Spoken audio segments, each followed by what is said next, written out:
আসসালামু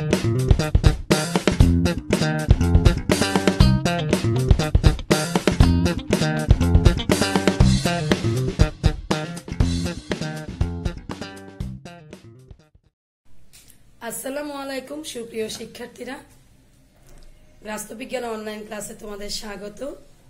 কেমন আছো সবাই? আশা করি ভালো আছো, সুস্থ আছো। আজকের রাষ্ট্রবিজ্ঞান ক্লাসে তোমাদের সাথে আছি আমি হাসিনা আফরোজ, সহকারী অধ্যাপক, রাষ্ট্রবিজ্ঞান বিভাগ, মাইলস্টোন কলেজ।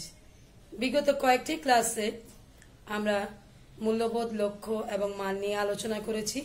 এগুলো প্রেরণা উদ্রেককারী বিষয়।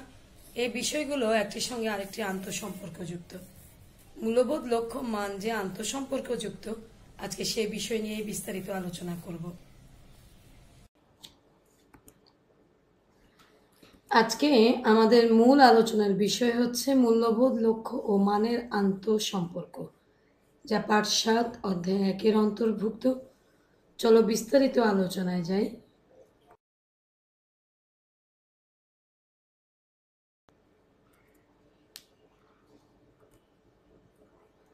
মূল্যবোধ, লক্ষ্য ও মান এই নির্দেশকগুলো প্রেরণা উদ্রেককারী হিসেবে পরিচিত। তোমরা ইতিমধ্যেই জেনে গেছো। মূল্যবোধ থেকেই নির্ধারিত হয় লক্ষ্য ও মান। নানা রকম কার্যকলাপের মাধ্যমে মূল্যবোধ প্রকাশ পায়। যে কোনো কাজের সমাপ্তিকে লক্ষ্য বলে। লক্ষ্য আমাদের কাজকে নির্দেশ প্রদান করে এবং জীবনের প্রয়োজনের পরিপ্রেক্ষিতে সম্পদ ব্যবহারের গুণাগুণ ও পরিমাণের পরিমাপককে মান বলে।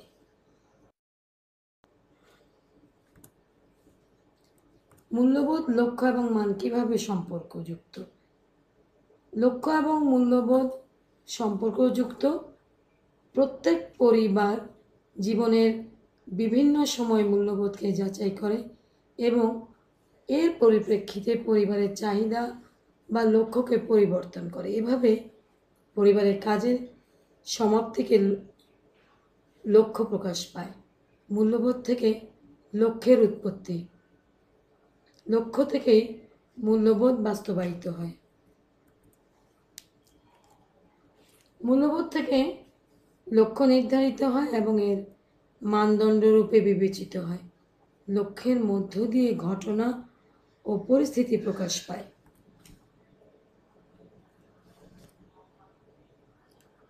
মূল্যবোধ রূপে প্রতিষ্ঠিত হয় সেটা যা অর্জনে মানুষ সন্তুষ্টি লাভ করে।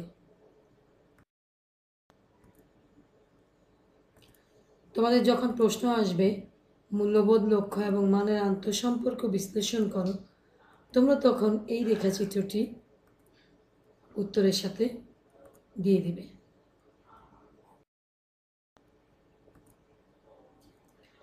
লক্ষ্য মূল্যবোধ ও মানকে ভিত্তি করে গড়ে ওঠে।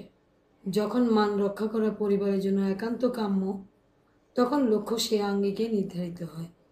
গ্রস বলেছেন, মূল্যবোধ ব্যবস্থাপনায় প্রেরণা যোগায়, লক্ষ্য আমাদের কাজের দিক নির্দেশনা দেয় এবং মান দ্বারা আমরা ফলাফল পাই, অর্থাৎ মান ফলাফল প্রকাশ করে।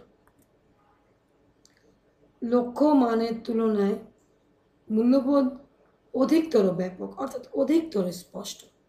তবে বিভিন্ন ব্যক্তিতে মূল্যবোধের তারতম্য বা পার্থক্য দেখা যায়।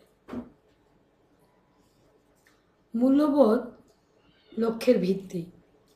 লক্ষ্যের ক্ষেত্রে ব্যক্তি স্বাতন্ত্র্য থাকে। মানের উপর নির্ভর করে লক্ষ্য বড় হবে না ছোট হবে। লক্ষ্য অর্জনে জীবনযাপনের মান গুরুত্বপূর্ণ প্রভাব বিস্তার করে। মানের ক্ষেত্রেও ব্যক্তি স্বাতন্ত্র্য থাকে। লক্ষ্যে যেমন ব্যক্তি স্বাতন্ত্র্য থাকে, মানের ক্ষেত্রেও ব্যক্তি স্বাতন্ত্র্য থাকে। সমাজে বিভিন্ন শ্রেণীর মানুষের জীবনযাপনের মান কিন্তু ভিন্ন। ধনী পরিবারের জীবনযাত্রার মান যেমন হবে, দরিদ্র পরিবারের জীবনযাত্রার মান সেরকম হবে না, এটাই স্বাভাবিক। এখানে ধনী এবং দরিদ্র পরিবারের জীবনযাত্রার মানে অনেক তারতম্য পরিলক্ষিত হয়। একটি লক্ষ্য অর্জনের ক্ষেত্রে এক বা একাধিক মূল্যবোধ উদ্বুদ্ধ করতে পারে। আবার একটি মূল্যবোধ একাধিক লক্ষ্যের মাধ্যমে প্রকাশ পেতে পারে। যেমন ধরো, তোমার লক্ষ্য হচ্ছে পড়াশোনায় ভালো করা, এই ভালো ফলাফল তোমার মর্যাদা বৃদ্ধি করবে এবং উচ্চ শিক্ষার সুযোগ সৃষ্টি করে দেবে।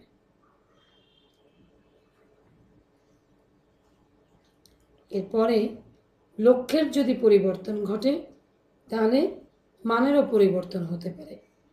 একটা কথা মনে রেখো, মূল্যবোধ কিন্তু লক্ষ্যের ভিত্তি।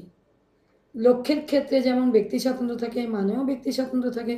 তবে কিছু লক্ষ্য কিন্তু সবার ক্ষেত্রে একই রকম, যেমন স্বচ্ছলভাবে জীবনযাপন করা, নিরাপত্তা ইত্যাদি। এই লক্ষ্য, মান এবং মূল্যবোধের আন্তঃসম্পর্কটা একটা উদাহরণের মাধ্যমে আমরা বিশ্লেষণ করতে পারি। চলো তোমাদের জন্য আমি একটু বিশ্লেষণ করে দিচ্ছি। এই মূল্যবোধ, লক্ষ্য এবং মান তিনটি ধারণার পারস্পরিক সম্পর্ক একটা যে উদাহরণের সাহায্যে ব্যাখ্যা করা সম্ভব সেটা বলছি। একটি পরিবার সততা ও শিক্ষাকে মূল্যবোধ হিসেবে পোষণ করতে পারে, অর্থাৎ তারা সততা ও শিক্ষায় বিশ্বাসী, কিন্তু তারা অনেক সময় এ দুটিকে গুরুত্বপূর্ণ মূল্যবোধ হিসেবে চিহ্নিত নাও করতে পারে, কিন্তু তাদের জীবনযাত্রার প্রণালী ও কার্যকলাপে তা প্রকাশ পাবে। এমনকি সন্তানেরাও তাদের কার্যকলাপ অনুসরণ করবে।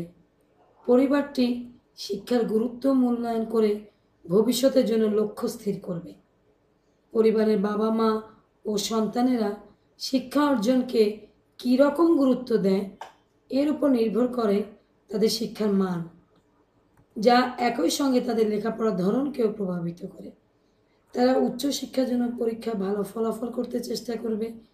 এর জন্য তারা নিয়মিত পড়াশোনা করবে, ভালো বই পড়বে, ভালো শিক্ষকের কাছে পড়বে, অর্থাৎ তাদের যা কিছু উপায় আছে সর্বোচ্চ ব্যবহারের মাধ্যমে মান নির্ধারণ করবে।